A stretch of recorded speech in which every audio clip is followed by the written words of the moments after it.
de l'Organisation des Nations Unies dans l'une de ses interventions sur la jeunesse et l'émergence des pays. On comprend alors que la jeunesse constitue en même temps un potentiel, mais aussi une menace. De plus en plus aujourd'hui, des jeunes sont au cœur des mouvements de contestation, disons permanente pour certains, et de transformation politique pour d'autres. Ce constat nous emmène à poser la question suivante. Quelle est la participation de la jeunesse au processus de développement d'une nation? On prend l'exemple de notre pays, le Bénin. Sur ce plateau, nous avons des acteurs qui prennent une part active dans le débat public, tous des jeunes. Nous verrons avec eux si on peut croire s'engager et atteindre les sommets du développement avec cette jeunesse que nous constituons. En plateau donc, j'ai 4 invités. Je vais commencer par mon extrême droite. Vous êtes avec nous, Julien Roland Deguénon. Bonsoir. Bonsoir, cher ami. Vous êtes entrepreneur. Merci de répondre à notre invitation. Juste à côté de vous, bienvenue, Dédayon Milorin. Bonsoir. Bonsoir, monsieur Christian. Vous êtes spécialiste en développement local. Et de l'autre côté, j'ai Kama Wassangari, qui est juriste. Bonsoir, bienvenue. Bonsoir. Et puis, enfin, Arsène Yarouvi, qui est communicant, marketeur. Bonsoir, bienvenue. Bonsoir, Christian. Alors, avec vous, nous allons aborder la question de la participation de la jeunesse au processus de développement, le cas du Bénin. C'est vrai que de plus en plus, nous voyons des jeunes hausser le ton, les jeunes prendre une part active dans le débat public, mais on se pose d'abord la question de savoir, est-ce que le jeune comprend véritablement ce qu'on appelle développement avant de s'y engager? Bienvenue, Milorin. Merci à Canal 3 pour cette belle initiative. Et avant tout, je voudrais vous dire que cette question me choque souvent parce qu'elle porte en elle les germes de cette discrimination dont nous avons toujours été victimes. Le jeune, c'est qui? C'est ce jeune homme ou cette jeune dame qui est à maturité de ses potentialités, qui a donc tout à prouver, qui a tout à donner, et qu'il faut forcément mettre à contribution. Alors quand on me demande, est-ce que la jeunesse a conscience? Non, je dis, c'est aux aînés de prendre conscience que l'heure est venue de passer la main, d'utiliser cette énergie, de la convertir en force productive pour la nation. Et donc tout de suite, voilà ma première réaction. Nous sommes prêts, la jeunesse est prête. Il reste aux aînés qui sont devant, qui ont défini, non pas cédé, qui ont défini certainement un couloir de savoir à un moment donné s'arrêter et de dire passons la main si vraiment nous avons des ambitions pour le futur. Alors, vous sentez véritablement que la jeunesse aujourd'hui est prête à prendre ses responsabilités, puisque les aînés, comme il vient de le dire, ont déjà atteint un certain nombre de sommets. Il faut maintenant faire place ou bien appeler les jeunes à prendre leurs responsabilités. Non, mais avant tout propos, je voudrais d'abord qu'on s'entende sur le concept de jeunesse. Qui est jeunesse en ça? Qui est jeune en réalité? Même si aujourd'hui il y a un flou tout autour, d'aucuns parlent de la jeunesse de 7 à 77 ans. C'est d'ailleurs pour cela que les aînés dont il parle se croient encore jeunes. Alors je me demande qui en réalité est jeune. Même si les Nations Unies mettent les jeunes dans la tranche d'âge de 16-24 ans. Alors est-ce que nous avons qualité pour parler au nom de cette jeunesse? Nous qui tutoyons déjà presque la quarantaine. Sur ce, je pense que de toutes les manières, la jeunesse qui est un passage, un jeune est déjà assez vieux pour s'engager. Un jeune est assez vieux pour parler de la société dans laquelle il vit. Et pourquoi donc penser que cette jeunesse n'est pas prête? Et comme bienvenue, ça me choque aussi. Alors, sentez-vous, disons, une volonté de la part de cette jeunesse-là à aller de l'avant? Arsène Yarouvi. Bien sûr, la jeunesse, elle est prête à prendre ses responsabilités, elle est prête à assumer les fonctions, les hautes fonctions du pays, elle est prête à assumer des fonctions qui lui permettront d'exprimer tout son potentiel. Mais il faut dire, et je suis contre ce que Bienvenue vient de dire, et vous savez, les aînés ne vont pas céder la place, ils ne céderont jamais la place, ils ne le feront jamais. Il revient à la jeunesse de prouver qu'elle est capable et qu'elle peut. Si vous ne prouvez pas que vous êtes capable et que vous pouvez, personne ne va vous prendre au sérieux. Mais comment cette jeunesse peut-elle prouver qu'elle est capable si elle n'est peut-être pas c'est que vous devez être en mesure de prendre des initiatives. Vous devez être en mesure de prendre des initiatives au niveau local déjà. et montrer aux populations que vous êtes capables. Vous devez être en mesure d'initier, d'entreprendre et d'être vous-même. Vous devez être en mesure, lorsque on veut prendre des décisions importantes pour la cité, on doit pouvoir compter sur vous. Et donc, vous devez peser dans la balance. Si vous ne faites pas tout pour peser dans la balance, personne ne vous prendra au sérieux. Et donc, quand je prends le cas de la jeunesse béninoise, je suis mitigé. Je suis mitigé. Oui. Il y en a qui sont prêts et il y en a qui ne sont pas prêts. On ira en profondeur tout à l'heure. Oui, Kama Ouassangari, votre toute première réaction sur la question de la capacité de la jeunesse à véritablement prendre la relève. Non, merci beaucoup, M. Christian. Bon, je dirais en tout début que, comme l'a dit le nom d'idéal, c'est certain que la jeunesse a envie de prendre de jouer sa partition dans le développement du pays. Mais si on doit nous référer à la jeunesse béninoise, et avec ce que je remarque, ce que je lis tout le temps, je me dis qu'il y a encore un large fossé qu'on doit pouvoir traverser. Parce que quand j'entends des jeunes qui disent, par exemple, parce que c'est le débat concerne une jeunesse politique, quand j'entends des jeunes qui disent, je soutiens tel régime, quel que soit ce que le régime fait, il nous dit alors qu'on n'est pas encore prêt pour pouvoir jouer vraiment notre partition. Parce que un jeune doit pouvoir analyser. Un jeune doit pouvoir faire la part des choses. Un jeune doit pouvoir connaître les défis qui s'offrent à lui et voir quels sont les actions qu'il doit pouvoir mettre pour permettre au pays de se développer. Parce que c'est pas le développement de la jeunesse n'est pas forcément uniquement des jeunes, c'est le développement de toute la nation. Donc c'est pour dire, c'est vrai comme il y a des jeunes qui sont vraiment prêts, mais il y a une grande majorité de jeunes qui piétinent encore, qui ne veulent pas encore comprendre quel est leur rôle dans le développement de ce pays. Alors, vous avez dit qu'il faut montrer à la société que l'on est capable. Vous avez dit vraiment qu'il y a quand même une catégorie de jeunes qui se sent prête, une autre catégorie qui ne sait véritablement pas où elle va. Mais est-ce que le problème ne se pose pas du fait de l'organisation que la jeunesse elle met en place? Puisque vous avez soulevé un aspect tout à l'heure en parlant justement des jeunes qui soutiennent par exemple les régimes qui s'installent. Bienvenue. Avant tout, je voudrais rectifier quelque chose. Oui. Je n'ai jamais utilisé l'expression céder la place. Et je pense, pour qui me suit, c'est le journaliste qui a parlé de céder la place. Et j'ai dit non. Parce que je ne suis pas un militant de la facilité. J'aime qu'on éprouve les efforts, qu'on mérite la place qu'on a. Alors, pour revenir à votre question, je voudrais dire d'abord une chose. En matière de politique, le jeune, et si vous observez tous les discours, nous sommes au centre de tous les discours, parce que d'abord, c'est de la jeunesse qu'il s'agit. Le politique qui vient faire l'état des lieux, faire des réalisations dans une vision prospective.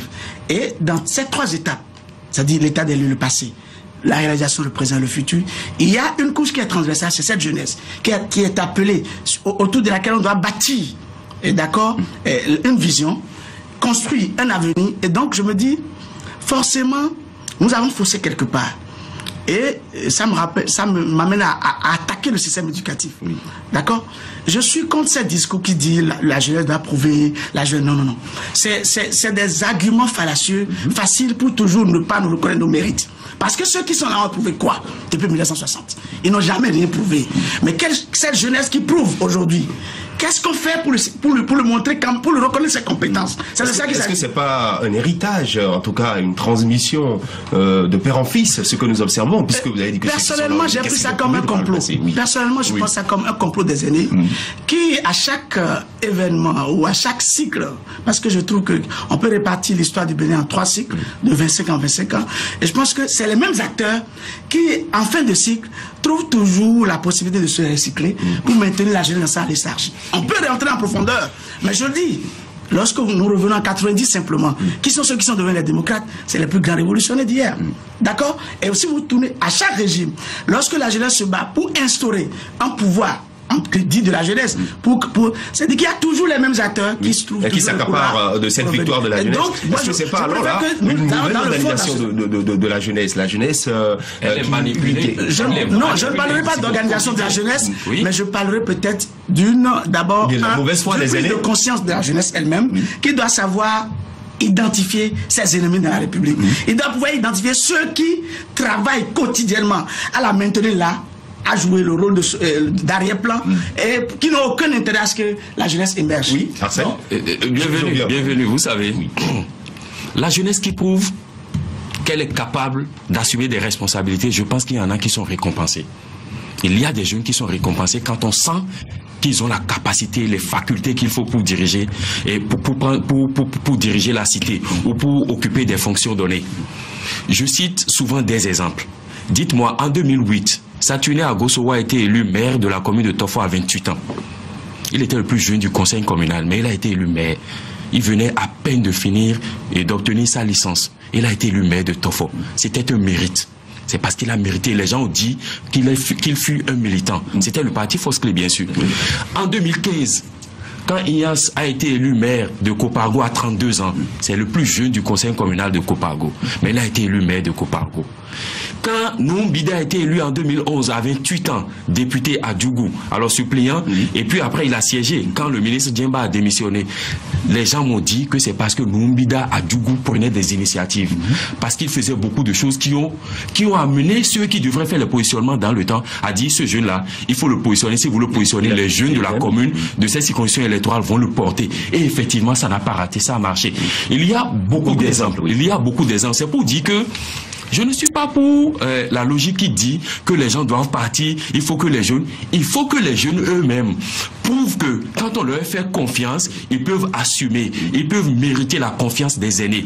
Mais comment doivent-ils prouver ce dont vous parlez là? Est-ce qu'il faut forcément militer, faire partie d'un parti politique par exemple, ou bien créer un mouvement pour soutenir par exemple? Tout ça c'est possible. Vous pouvez militer, être un vrai militant d'un parti politique. Vous pouvez être un militant associatif. Vous pouvez être un entrepreneur. Vous pouvez être chef d'entreprise et prouver que vous êtes en mesure, rien qu'à partir... Savoir bien parler aussi?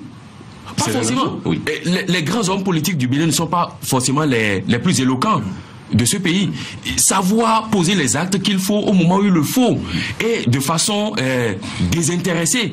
Et c'est les gens qui vous observent qui disent « Ah, lui là, si on le met à tel endroit, il mérite parce qu'on l'a déjà vu à l'œuvre. » Mais si vous croisez les bras et que vous attendez qu'on vous cède la place, on ne vous cédera pas la place. Et vous allez rester là tout le temps. Il faut prouver et il faut mériter. Et je pense que Bienvenu est d'accord avec moi. Bienvenu, il doit être d'accord avec moi parce que je l'ai vu au fond. Tout à l'heure. Et donc il faut aller au fond. Si vous n'allez pas au fond, on ne peut pas vous considérer, on ne peut pas vous positionner. Julien. La question de l'organisation de la jeunesse, je pense qu'il ne faut pas la dissocier des organisations générales dans le pays. Comment est-ce que le système est aujourd'hui? Comment est-ce qu'on milite? Comment est-ce qu'on va en politique dans le pays? Dire que la jeunesse a un problème d'organisation, non, je pense que le problème d'organisation, c'est au niveau de toutes les couches. Alors, les jeunes font ce qu'ils peuvent. Et je tiens à vous préciser qu'en réalité, que l'avènement des jeunes dans la politique ne date pas d'aujourd'hui. Les jeunes ont toujours été en politique, ont toujours été au pouvoir. Vous n'êtes pas sans savoir le rôle de la FEANF, la Fédération des étudiants d'Afrique noire de France, le rôle que cette fédération a joué dans les indépendances des pays africains.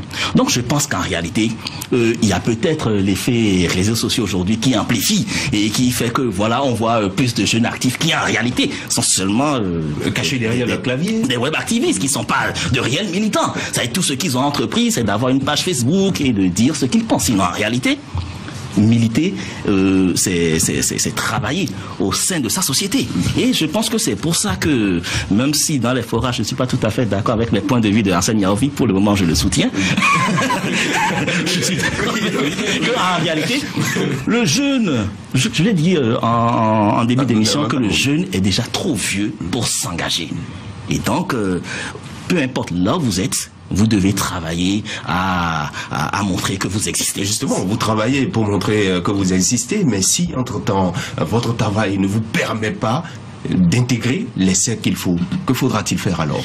Mais écoutez, c'est en Parce qu'il faut forcément quelqu'un pour vous porter. Ben oui, mais c'est en cela aussi que l'intelligence et les réseaux ont toute leur importance. Alors, quand c'est comme ça, quelque part, vous êtes obligé de vous accrocher. Mais laisse-moi vous dire, il n'y a pas de génération spontanée en politique, cher ami. Il n'y a pas de génération spontanée en politique. Moi, je suis militant d'un parti politique. D'accord? Et ça fait plusieurs années que je milite dans le parti. Je ne suis pas membre du bureau exécutif, mais cela ne m'empêche pas à chaque fois de travailler dans ce parti politique. Aujourd'hui, vu tout ce que je suis en train de faire, j'ai été promu dans le forum des cadres du parti, mais c'est parce qu'ils ont vu en moi un certain activisme, une certaine loyauté qui fait qu'en réalité, je suis en train de travailler les échelons. Oui, les tests de notre pays permettent véritablement à la jeunesse d'occuper certains postes de responsabilité. C'est aussi là la question. Parce que quel que soit votre militantisme, quel que soit l'effort que vous faites pour quand même faire évoluer votre parti, vous n'êtes pas tant savoir que par exemple que pour occuper le poste de directeur de cabinet, on vous dit en dehors du diplôme avoir une certaine 15 années d'expérience. Un jeune conseil par exemple compétent qui peut évidemment faire le travail, mais on ne pourra pas le prendre. Parce qu'il n'a pas l'expérience. C'est pour dire que nous devons penser d'abord à revoir nos tests également et identifier quand on sait qu'on peut faire une promotion pour cette jeunesse. Mais je dis aussi, nous jeunes, dans nos organisations, quelle est notre part? Moi aussi, membre d'un parti politique, mais il y a beaucoup qui se regardent peut-être membres d'autres partis, mais qu'est-ce qu'ils font? Un jeune ne doit pas forcément s'attendre à ce qu'on dise, viens, fais ceci. Ça va pas des initiatives qu'on a dit, mais ces initiatives doivent concourir quand même au développement de votre organisation et de tout le pays. Parce que nous l'aurons pas un peu, on ne viendrait pas nous sortir de nos maisons pour venir occuper sur ce poste. Hein. Et c'est des combats perpétuels qu'on va faire avec nos aînés. Parce qu'aujourd'hui, nos aînés qui sont là actuellement, que ce soit de la mouvance ou de l'opposition, en 2019, vous allez les voir en première ligne vouloir être positionnés en tête de liste. Si vous-même, vous ne créez pas votre lobby, vous jeunes, vous ne créez pas votre lobby pour leur montrer que vous serez mieux, le parti va peut-être mieux gagner. Je pense que quel soit ce que vous allez faire, alors, in fine, vous allez voir les anciens là qui sont là. Et tant qu'ils iront et décider à votre place, c'est pas évident que même dans 4 ans, encore même dans 5 ans, que vous reveniez prendre parce que chaque fois, ils vous prennent pour plus jeunes, parce que eux, l'année ne s'arrête pas pour quelqu'un. Vous serez toujours les plus vieux que vous et vont dire laissez la place aux vieux. Mais il faut qu'on travaille en jeunes et qu'on oublie les querelles. Mais est-ce qu'au sein des mouvements de jeunes, c'est pas ce qui s'observe, les petites querelles qui nous font toujours pas avancer? Je pense qu'en réalité que le réel problème de cette jeunesse-là, c'est la question de la responsabilité. La plupart du temps, les jeunes vont en politique pas parce qu'ils ont un idéal, parce que tout simplement. Est-ce que leurs aînés ont un idéal? Non, mais c'est ça en réalité, c'est là, mais c'est là où c'est pour ça. Oui, je suis tout à fait d'accord avec vous. C'est pour ça que je parlais tantôt de ne pas dissocier la question de la mauvaise organisation de jeunes de ce qui se passe en général dans le pays. Mais je reviens comment ça s'appelle sur la question de la jeunesse. Il faudrait donc que cette jeunesse soit responsable. Sinon, dans ce pays, je prends le Bénin, où tout est à faire. Quand on prend les jeunes, quels sont en réalité les problèmes auxquels les jeunes doivent se pencher? Si ce n'est l'éducation. Même arrive à identifier les problèmes. Mais c'est ça le problème, si ce n'est pas l'éducation, si ce n'est pas l'emploi. Et aussi l'adéquation entre éducation et emploi. Aujourd'hui, le jeune, excusez-moi si j'appelle, je ne me considère pas comme étant jeune aujourd'hui, j'ai 37 ans. J'ai 37 ans, je pense que j'ai dépassé cette étape. Je suis prêt même à être président de la République. Donc, c'est la question de la responsabilité. La jeunesse, en réalité, ne va pas au militantisme parce qu'elle veut avoir un meilleur système éducatif. Cette jeunesse ne va pas au militantisme parce qu'elle voudrait que la formation qu'elle reçoit soit en adéquation avec le marché de l'emploi. Je pense que dans un pays où tout est à faire comme le nôtre, on a plus besoin, par exemple, de maçons, de couturiers, de plombiers, que de grandes gueules comme vous et moi qui venons à la télévision pour parler français. C'est précis. Bienvenue, Julien. J'ai suivi avec intérêt la notion de militantisme et d'engagement. Et vous allez encore peut-être être choqués, mais je dis, tout ça participe du complot. Lorsque vous suivez l'histoire de ce pays, vous allez voir que les élèves dont nous parlons, déjà au niveau des établissements, il y a des organisations qui les absorbaient. Et donc la formation militante commence par là. D'accord? À la base. Pendant la Révolution, ça a été le cas. Mais depuis que cette couche qui a eu cette chance d'être formée aux frais de l'État, d'avoir bénéficié de tout ça aux frais de l'État, a pris d'assaut l'arène politique, on a sapé toutes ces bases. C'est pourquoi je dis, c'est un complot. On n'a pas réfléchi sur quel type de jeunesse il faut, dans une vision prospective, mais on a réfléchi pour maintenir toujours cette jeunesse dans l'étage. Vous parlez de militantisme, d'engagement. Ok. Alors, quel jeune veut adhérer à quel parti politique quand il voit que hier, le président a soutenu tel candidat et que l'autre candidat est le président a sauté. Mais c'est de ça quelle image les partis politiques. C'est pas le cas de parti. Non, nous sommes au Bénin, c'est une question de général. La question de la transparence. Oui, merci. Les faux courses. Et donc, voilà. Alors donc, il faudrait que les partis politiques prennent d'abord conscience. Aujourd'hui, je ne connais pas un parti politique qui a rendu public un mode de recrutement. Je vois des talents ici, et il y en a plein ailleurs. Normalement, c'est un parti politique. Quand ils découvrent des jeunes qui ont des talents, d'aller les récupérer pour leur donner l'information. Vous ne verrez jamais ça. Parce que c'est pas leur ambition. Leur ambition, c'est comment être président à vie d'un parti politique.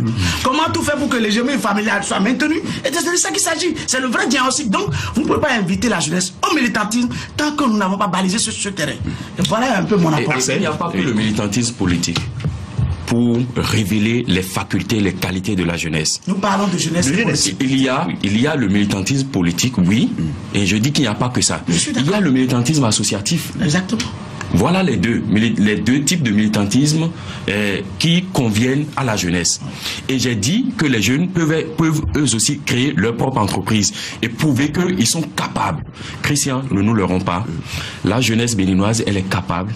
Et je pense que les freins dont nous parlons pour l'émancipation de la jeunesse, ce sont des freins que nous imaginons nous-mêmes. Oui, il y a des freins, d'accord, ok, mais il faut les surmonter. Il y a des obstacles, il y a des labyrinthes, il faut les surmonter, il faut les passer. Il faut prouver qu'on est capable. Christian, combien sont-ils, ces jeunes qui sont promus à des postes de responsabilité, qui, quand ils sont sautés ou quand ils sont en fin de mandat, combien sont-ils à présenter des bilans élogieux? Christian, combien sont-ils à présenter des bilans élogieux? Quand on prend dans certaines administrations, quels sont ceux qui détournent le plus? Quels sont ceux qui sont auteurs de prévarication des deniers publics? Quels sont ceux qui sont à la base de certains faits ignobles de la République? La plupart, ce sont des jeunes. C'est pas une accusation. Il y a, s'il vous plaît, c'est pour ça que j'ai dit, il y a des jeunes, il y a des jeunes qui méritent. Mais au même moment, il y en a qui ont confié des responsabilités qui gèrent mal. Et ça, vous ne pouvez pas me contredire là-dessus. Bienvenue, Méloré, je suis surpris. On a quand même vu qu'on fait des points. Bienvenue. Qui fait partie de la couche que nous dénonçons. Bienvenue, Méloré. Je suis surpris de certaines déclarations qu'il fait sur ce plateau, parce que voilà un militant que j'ai connu en 2010, en 2012, de 2010 à 2012 et jusqu'à maintenant, voilà quelqu'un que j'ai connu au front, qui a été au front tout le temps, mais qui me dit aujourd'hui qu'il faut que les gens cèdent. Nous ne sommes plus à l'époque des... Non, il n'a pas dit ça. Il dit, j'ai capté ça au départ. On ne peut quand même pas les chasser. Oui, on ne peut pas les chasser. Il pense que les gens ont comploté contre la jeunesse. C'est ce qu'il dit. Il dit, il y a eu un complot contre la jeunesse. Il n'y a eu aucun complot contre la jeunesse. Christian, il y a 50 ans, ce qui se faisait, il y a 30 ans, ce qui se faisait, où les gens avaient les bourses au collège, tout ça, ça ne se fait plus. Mais on s'adapte aux réalités actuelles et on s'affirme. Et qui est responsable de la déclaration du système éducatif? S'il te plaît. Si vous ne donnez pas l'éducation qu'il faut à l'enfant à la base, vous ne traversez pas le couloir à cette jeunesse pour mettre en œuvre ces énergies. Qui est responsable? C'est ceux qui sont là. Bienvenue, ce que nous reprochons à nos aînés, nos jeunes frères vont nous le reprocher d'ici 5-10 ans. Exactement. C'est pour ça que je nous invite à vous engager. Qu'est-ce que nous faisons? Ce que nous reprochons aux autres, d'ici 5-10 ans, nos jeunes frères vont nous le reprocher. Et qu'est-ce que nous faisons actuellement pour que dans 10 ans, nos jeunes frères ne nous reprochent pas ça? Voilà pourquoi je dis qu'il faut qu'on s'affirme et qu'on prouve que nous sommes capables. Bienvenue. Vous accusez le système éducatif. Pendant combien de temps devons nous affirmer? Tu rends témoignage à quelqu'un qui est en face de toi. Alors, au-delà de ce témoignage, pendant combien de temps devrais-je, par exemple, moi, puisque c'est à moi que tu rends témoignage, m'affirmer pour qu'on me reconnaisse mes compétences, pour qu'on sache que je ne peux pas aller quand même. On va poursuivre la discussion. Je dois tracer le couloir. Je n'ai jamais décidé. Il doit tracer le couloir. Mais puisque le couloir. Moi, je suis puisque le couloir n'est pas tracé aujourd'hui. Le couloir peut-être imaginaire. Si le couloir n'est pas tracé, il revient à la jeunesse, à travers ces organisations, de prendre conscience qu'il leur a sonné pour quelle est la crédibilité aujourd'hui de ces organisations dont on parle? Lorsque vous voyez, par exemple, des jeunes qui s'engagent en politique, mais qui se font des coups bas à l'intérieur. C'est pas grave. Ce n'est pas, disons, au Bénin. C'est une logique qui prime dans toute organisation humaine. D'accord? Même dans les partis politiques, vous verrez, non, laissez-moi dire. Même dans les partis politiques, vous verrez un président soutenir tel candidat, son vice-président soutenir l'autre, et pourtant après les élections se mettent. C'est-à-dire que c'est des détails inutiles. Est-ce que c'est ça l'idéal? Est-ce que c'est ça l'idéal? Est-ce que c'est ça l'idéal? Non, ce n'est laisse-moi chuter. Ça n'est pas l'idéal. C'est pas l'idéal. Et c'est pourquoi je dis, c'est trop facile de stigmatiser ce qui se passe au niveau des organisations de jeunes, alors que l'exemple la plus dégradante est du sommet. C'est pourquoi je dis, c'est un complot. Nous avons l'occasion de corriger le tir. Je vais vous donner la parole. Avec les moyens, nous allons aujourd'hui, pour aller aux élections législatives. Pardon, Tu aller aux élections législatives. D'accord? Est-ce que vous avez la possibilité aujourd'hui de financer une élection législative? Je reviens. Alors que pendant ce temps, M. Kama a dit quelque chose, d'autres vont miser 25 millions pour tête de liste, alors que tu n'as pas les moyens. Ok, je vous reviens un instant. Merci. Et c'est tout ça que je mets dans complot. Merci, bienvenue. C'est tout ça que je mets dans complot. Julien Roland Deguenon. C'est ça que vous voulez. C'est un piège. Non, Un piège, ok, mais pas un complot. Merci, Arsène. Bienvenue, je vous confronte parfaitement. Mais laissez-moi vous dire, vous voyez, nous sommes sur ce plateau, on se réclame jeunes. Mais est-ce que vous savez que ceux qui nous suivent à la télévision, hein, ceux qui sont à l'université, ceux qui sortent de l'université, ils vont se dire, mais qui sont ceux-là qui sont en train de parler en notre nom? C'est possible. Tout simplement parce que, en réalité, croyons que nous sommes encore jeunes, mais nos aînés aussi se pensent encore jeunes. Voilà. Mais c'est ça, ils se croient encore jeunes. Donc en réalité, c'est à nous de... Bon, pas à nous, à la jeunesse. Hein, à la jeunesse de se prendre en charge. Il ne s'agit pas d'un complot, non. C'est-à-dire, il s'agit de s'affirmer. De s'affirmer. Et c'est ce que nous faisons. Ça va prendre le temps que ça va prendre, d'accord. Mais peut-être que mais depuis des décennies, ça prend toujours le temps qu'il faut. Non, mais ça n'avance pas. Mais écoutez, Albert Tévoy a été ministre à 29 ans. Albert Tévoy a été ministre à 29 ans. Adrien Moubaye à 25 ans. D'accord. Mais Oswald Omeki n'est pas plus vieux que nous. Voilà. C'est pour vous dire qu'en réalité, ça va payer. Comment? Mais je pense que de tous les régimes, dans tous les régimes, il y a tous des jeunes qui ont occupé des postes. Même quand vous prenez les noms, il a donné des noms, Tévoy, les Ousmane Bata, encore ils ont occupé des postes de ministre bien jeunes. Mais en ce moment, je prends même les anciens, les Ousmane Bata, qui sont ceux qui géraient l'actualité politique. C'est cette jeunesse-là. On venait de sortir de l'indépendance, il y avait la révolution, c'était jeune. Aujourd'hui, le ministre Modeste Kérékou avait déjà été ministre. Il a été ministre plus jeune. C'est pour dire qu'il y a tous des jeunes qui occupent ces postes de responsabilité. Alors, si on a parlé tout à l'heure, je reviens là-dessus, de militantisme politique et militantisme associatif pour pouvoir occuper certains s'affirmer. Mais je vous dis, militantisme politique, oui, mais militant associatif. Vous pouvez être le bon militant au niveau des associations, mais vous ne pouvez jamais, surtout avec la lecture envisagée de notre la charte des partis politiques, vous ne pouvez pas devenir quelque chose. Parce que c'est un parti qui doit vous présenter. Et quel que soit votre degré de militant dans une association, et la complicité de nos populations, par exemple, population jeune, je dirais, vous ne pouvez pas peut-être devenir député, parce que si on ne te positionne pas, tu ne peux pas aller à ton association, parce que c'est les partis politiques qui animent la vie politique. Forcément, donc vous pouvez pas. Et même si, par des gymnastiques, là, ça veut dire que vous êtes en train de... vous quittez votre... ou le volet association pour rentrer dans un parti politique, même si vous allez là, vous serez surpris de constater que les gens ne vont pas se reconnaître en vous parce que vous êtes vous vous retrouvez dans un schéma qui n'est pas le vôtre. Je ne sais pas que je suis de jeter la pierre à quelqu'un. Je sais pas que alors rester dans son couloir. Je prends l'exemple des grands noms quand même qui ont quand même animé la vie associative du pays. Je pense qu'il y en a comme Alcré, Fona, des gens qui, on les félicite pour tout ce qu'ils font. Mais je vous dis aujourd'hui, ils ont peut-être dans un parti pour être candidat, ils ne pourront pas se faire élire. Je me rappelle, Métonio a été candidat ici pour... Bien sûr, dans la 17e circonscription électorale, oui. Les gens, on les a connus, par exemple, c'est comme un homme politique aujourd'hui qui va dans la société. Qui ont réussi à se faire Orden Aladati, la société qui ont besoin d'idées alors qu'il était... Il ne faut pas confondre ceux qui ont utilisé des associations pour leur envie politique. Non, depuis le début, je suis membre de l'Alternative Citoyenne, s'il vous plaît. Et donc, pensez qu'en réalité, vous savez, même quand vous êtes société civile, puisque c'est de ça que nous parlons, société civile engagée dans la bonne gouvernance, à un moment donné, on dit que c'est plus facile de jouer quand on est à la touche. Et étant à la touche avant, ces éminents personnes, ces ex-éminents et ces ex-membres de la société civile parlaient de gouvernance. Mais à un moment donné, ils se sont rendus compte qu'il fallait aller au charbon pour montrer en réalité comment est-ce qu'on veut faire les choses. Et c'est ce qu'ils ont éduqué. C'est une migration. Ne pense pas. On ne va pas s'attarder sur ça. On ne fera pas passer le débat. C'était juste un exemple, c'est juste un exemple qu'on a donné. Oui, Arsène Yaoumi. Alors, justement, on demande à la jeunesse de prendre ses responsabilités, mais on oublie de dire à cette jeunesse, c'est quoi cette responsabilité qu'il doit prendre? Qu'est-ce qu'on met dans la responsabilité? La responsabilité, c'est être capable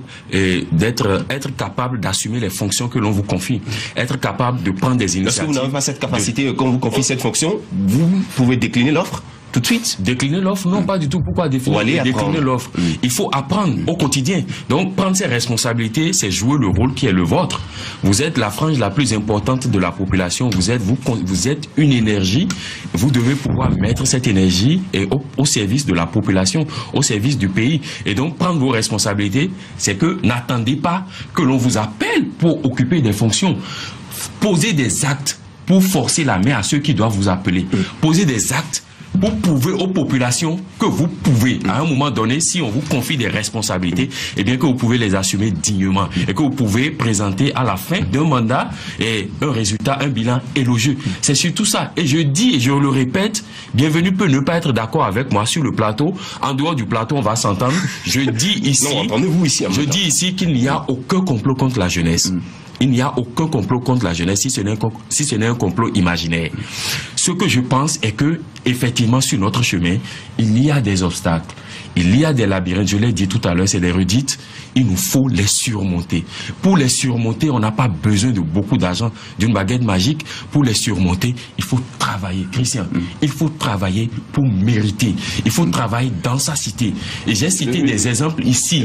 J'ai donné des exemples de jeunes qui ont été élus députés, qui ont été nommés ministres, qui ont été élus maires, parce qu'ils avaient mérité, parce qu'auparavant, ils étaient dans des actions qui ont amené les gens à dire, écoutez, si lui, on ne le positionne pas, on va gérer le temps de parole. Merci à vous, Arsène. Bienvenue. D'un de ces exemples, il a cité l'honorable Bidla. Il a dit, on a dit dans notre circonscription, c'est un jeune, sans lui, ça ne peut pas porter. Mais quand on a voulu positionner, on a positionné comment? Suppléant. De qui? D'un aîné. Pour vous dire, voilà ce que j'appelle complot. C'est un jeune qui a le mérite, qui remplit tous les critères qu'il a définis. Mais quand on a voulu. Peut-être qu'il manquait d'expérience et il fallait l'aînait pour. Au dernier élection, il était titulaire?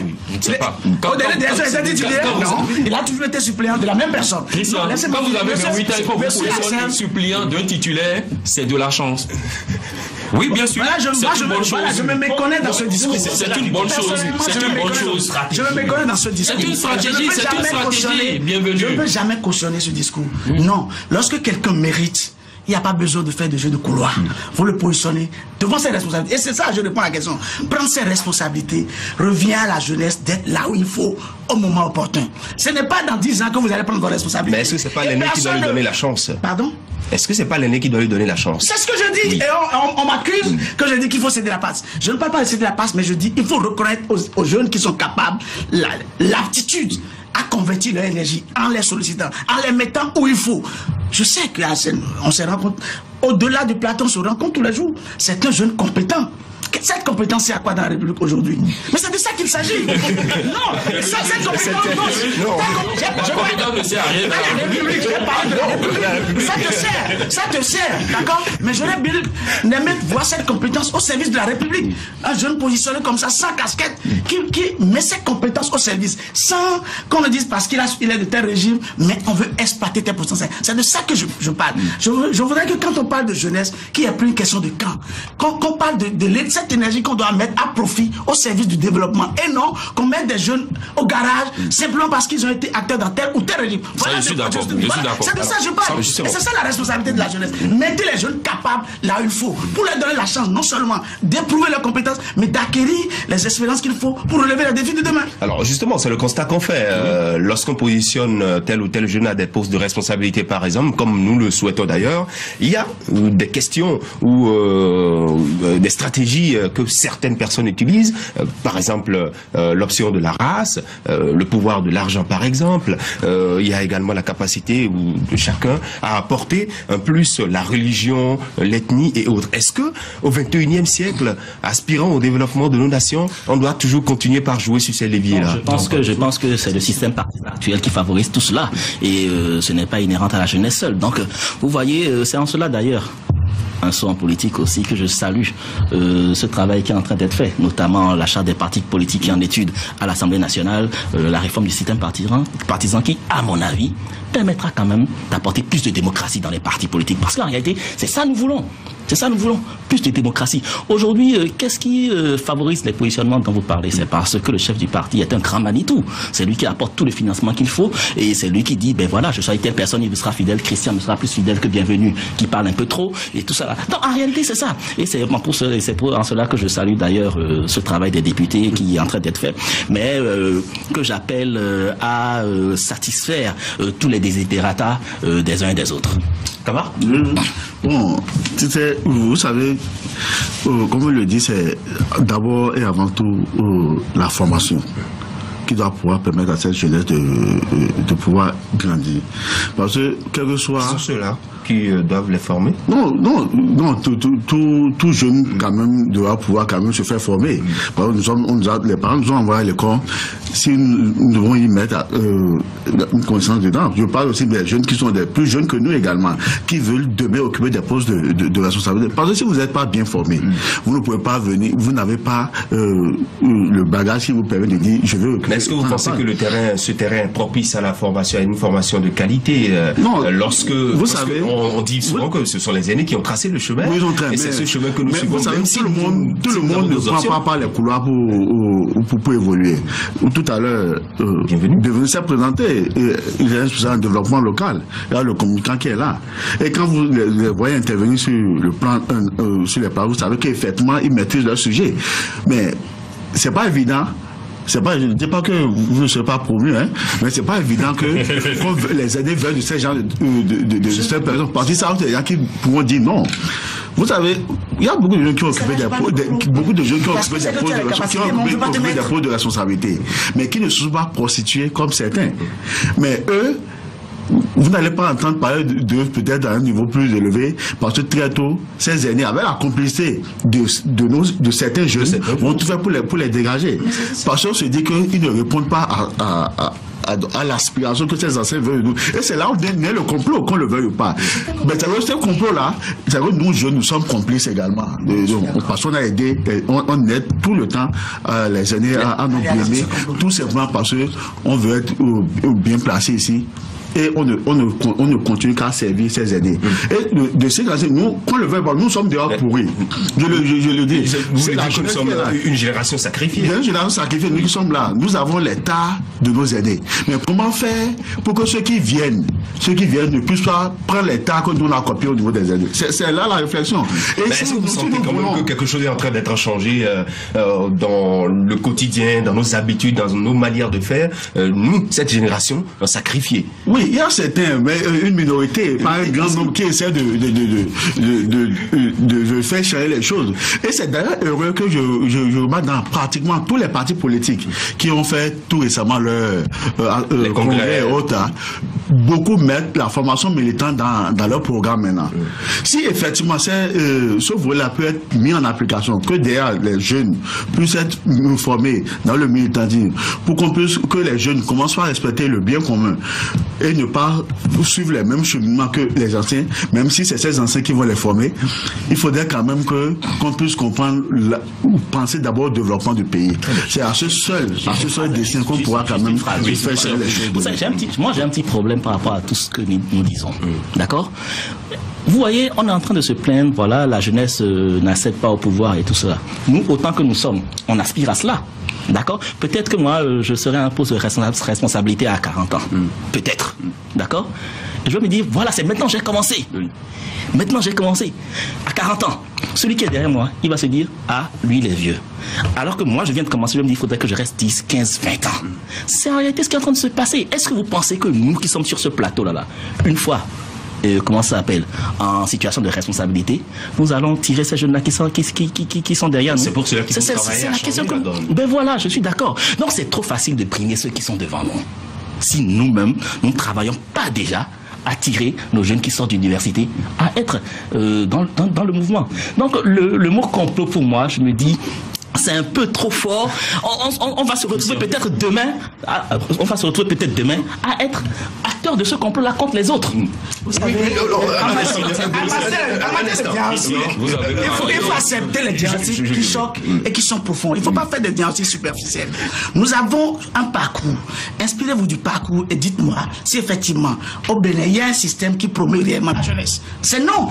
Qui est censé mettre en place ce système? C'est ceux qui sont là, les décideurs, qui sont ceux qui écrivent les politiques publiques. C'est de ça que je parle. Peut-être que le mot complot vous gêne. Et les jeunes ne sont pas consultés. Moi, je suis très à l'aise quand j'utilise complot parce que je vais choquer. Je vais choquer pour que vous avez réussi à choquer. La jeunesse, vous avez réussi à choquer. Merci. Oui, Christian, s'il vous plaît. Qu'on soit unanime sur une chose, ici, avant de finir l'émission, c'est que la jeunesse béninoise est capable. Est-ce qu'elle est prête? La jeunesse béninoise est prête. Est-ce qu'elle mérite? Oui, vous avez fait un sondage pour voir si cette jeunesse est vraiment Christian, nous sommes au Bénin et vous voyez comment ça bouge. Il y a ça des bouge jeunes, sur les réseaux sociaux. Il n'y a pas que les réseaux sociaux. C'est juste que sur les réseaux sociaux. Je viens seulement de prendre la parole. Je viens seulement maintenant de prendre allez-y, la parole. vous avez alors, quelques alors donc, la jeunesse béninoise, elle est capable, elle est prête. Et elle mérite. Et elle mérite. Ça fait 3. Nous avons cité beaucoup d'exemples de jeunes ici qui font des choses merveilleuses. Sur qui... Oui. Tu as été conseiller technique du président de la République. Ok, tu as un exemple. Alors, donc, il y a des jeunes qui font beaucoup de choses. Maintenant, Christian, ceux d'entre nous qui sont promus, est-ce que nous les soutenons? Ceux d'entre nous qui sont promus, est-ce que nous les soutenons? Je vous dis non, nous ne les soutenons pas. Parce que nous ne sommes pas solidaires. Parce que nous ne sommes pas organisés, Christian. C'est parce que nous ne sommes pas organisés, nous ne sommes pas solidaires. Combien sont-ils ces jeunes-là qui, au quotidien, jettent de l'opprobre sur les jeunes ministres qui sont dans l'équipe gouvernementale d'aujourd'hui? Ils sont nombreux à jeter de l'opprobre tout le temps, à dire non, il ne fait rien, il est nul, il est ceci, il est cela. Alors que ceux-là qui nous représentent au sein de l'équipe gouvernementale aujourd'hui, qu'on le veuille ou pas, chacun d'entre eux a un parcours. Nous les avons vus. Il y en a que nous connaissons, que nous avons vus. Nous les avons vus militer ici. Et nous savons qu'ils méritent. Il y en a qui font des prouesses. Je ne veux pas citer de nom, mais nous sommes unanimes pour reconnaître que parmi ceux qui nous représentent aujourd'hui au sein du gouvernement, et ils font un travail merveilleux et que nous devons les soutenir. Il faut les soutenir. Premier aspect, le soutien. Il faut les soutenir. Il faut être solidaire avec eux, la solidarité de la jeunesse. Il faut appeler les gouvernants, les décideurs à accorder plus de place à la jeunesse pour que, en plus de ceux qui sont déjà là, qu'il y ait d'autres jeunes, qu'on ne prie pas et qu'on ne travaille pas pour que ceux qui sont là, on puisse les dégager pour que nous puissions aller là-bas. Donc, la jeunesse, Christian, doit être solidaire, elle doit se soutenir, elle doit tout faire pour qu'il y ait plus de jeunes qui soient promus. Et quand ils sont promus plutôt, ils appellent d'autres jeunes à travailler avec eux. Je veux citer un seul exemple. On peut l'interpréter comme on veut.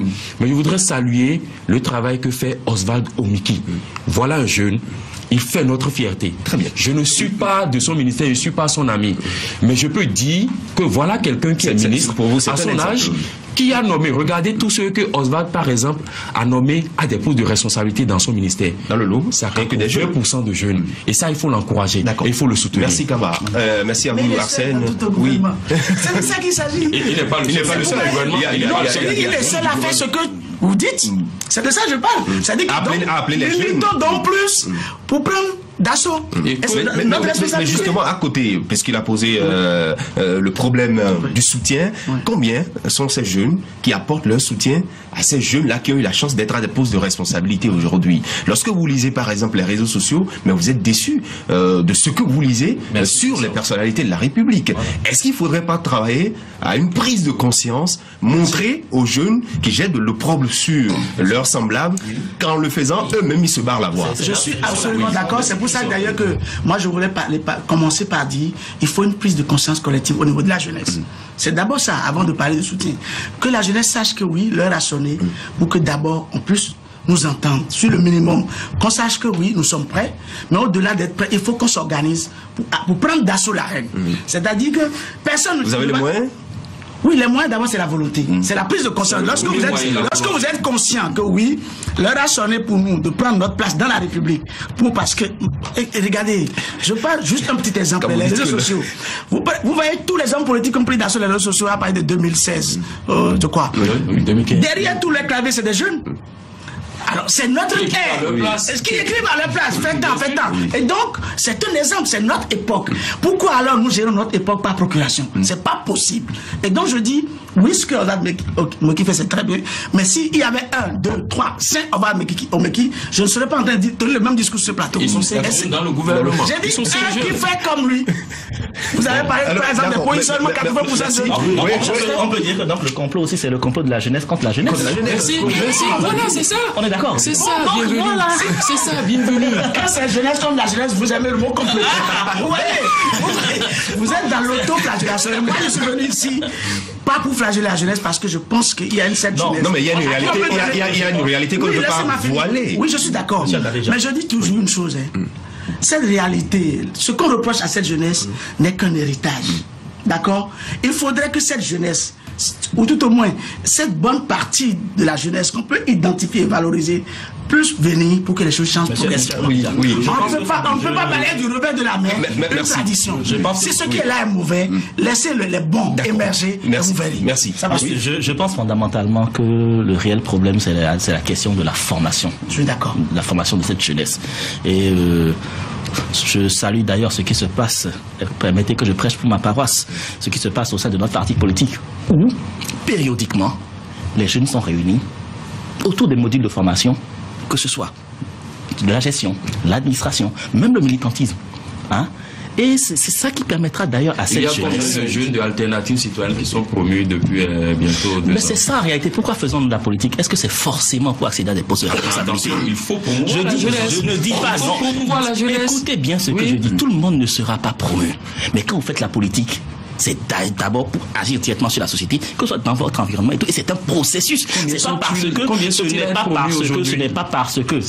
Ce n'est pas parce que vous êtes dans un parti politique qui est au pouvoir que tout le monde, que vous n'avez pas votre place au soleil, que vous allez quitter les rangs. Non, je suis désolé. Mais quand vous avez votre place au soleil, c'est encourageant. C'est encourageant. Fais attention, je comprends aussi. Qui se met en bordure de la jeunesse parce que il doit pouvoir rester à une certaine limite. Je le comprends. C'est imposé une limite. C'est une posture politique. Alors, nous avons exactement 5 minutes que nous allons prendre pour faire un dernier tour de table. On va maintenant répondre à cette question. Quel apport pour la société lorsqu'on parle de mouvement de jeunes? Kama Wassangari. Quel apport pour la société lorsqu'on parle de mouvement de jeunes?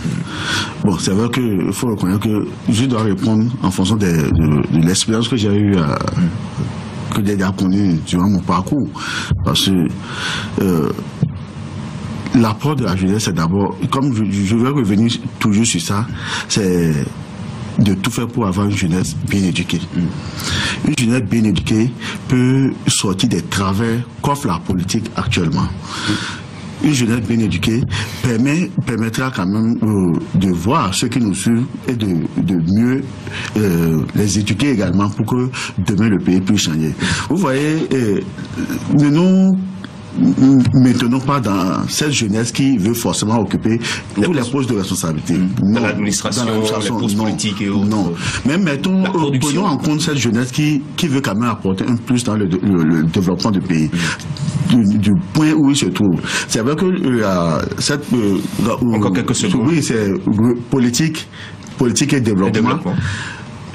Et c'est là où moi je suis un peu, ça me choque un peu, parce que quand on a pris la réforme du système partisan, malgré les conciliabules qu'ils ont eu à faire depuis, on n'a pas vu une rencontre où on a invité des jeunes pour voir. C'est un plateau que je vais organiser et nous allons nous prononcer là-dessus. Et c'est pour les politiques de développement sont prises par les anciens.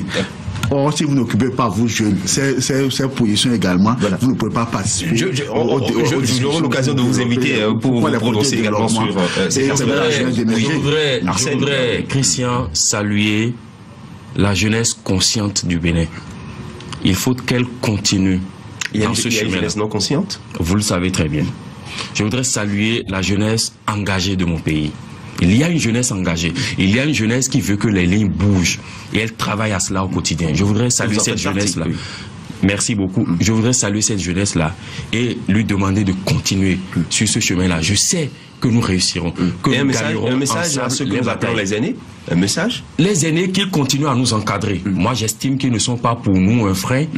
Ils ne complotent pas contre nous, contrairement à Bienvenue qui pense qu'il complote contre nous. Moi, je pense qu'il ne complote pas contre nous, qu'il continue à nous éduquer, à nous encadrer, pour que nous puissions relever les défis que eux, ils n'ont pas pu relever pendant qu'ils étaient jeunes.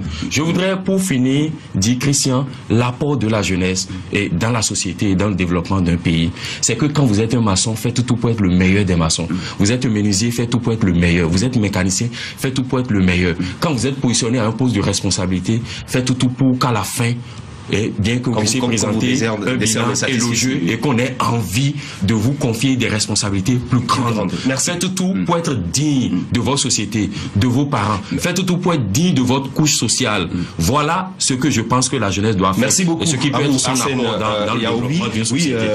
Oui, les jeunes représentent une part importante de la population. Donc, en réalité, ils ont forcément un rôle à jouer. Parce que toutes les politiques qui se font en réalité, c'est des politiques pour l'avenir, des politiques donc pour ces jeunes. Et je pense que aujourd'hui, la jeunesse doit pouvoir se poser vraiment la question de savoir pourquoi elle va en politique. Est-ce pour un idéal? Est-ce pour vraiment changer les choses? Ou est-ce simplement pour être peur? Pour espérer. Et c'est ça que je condamne. Merci. Oui, deux points. On n'a plus assez de temps. Oui, 2 points. Oui, je serai bref. Premièrement, je voulais dire que lorsqu'on veut l'apport de la jeunesse, ça voudrait dire qu'on a semé quelque chose. C'est pourquoi je voudrais inviter les gouvernants à faire beaucoup attention au système éducatif. Je suis gêné qu'en 2018, à l'université, on ait encore 10 000 personnes en faculté de droit, en faculté de sciences, alors que nous sommes convaincus, d'accord, qu'il y a beaucoup d'autres secteurs productifs qui méritent, d'accord, d'être exploités. Et donc, il faudrait adapter la formation à cette jeunesse pour vraiment que cette énergie, cette potentiel soit mise à contribution. Deuxième chose, c'est une invitation à toute cette jeunesse, ou ceux qui sont des ambassadeurs de la jeunesse dans l'arène politique, dans le cercle décisionnel, à faire montre d'exemplarité, à savoir qu'ils sont là porteurs d'espoir, qu'il ne faut pas être encore des indicateurs, des arguments qui prêtent main forte à ceux qui veulent jouer l'éternel rôle, d'accord, dans l'arène. Donc je voudrais vraiment compter sur cette jeunesse qui nous représente pour vous servir d'exemple et encourager à la promotion de notre jeunesse. Merci à vous, bienvenue Nédéon Milorin, vous êtes spécialiste en développement local. Julien Roland Deguénon, vous êtes entrepreneur, on vous retrouvera pour nous apporter un peu votre expertise et votre expérience en matière d'entrepreneuriat au Bénin. Arsène Yaovi, communicant et marketeur, merci d'être passé. Et vous, Kamara Sangari, vous êtes juriste. Chers téléspectateurs, merci de votre attention. Sur ce plateau, il a donc été question de la participation de la jeunesse au processus de développement d'une nation. Merci donc de votre attention et jeudi prochain.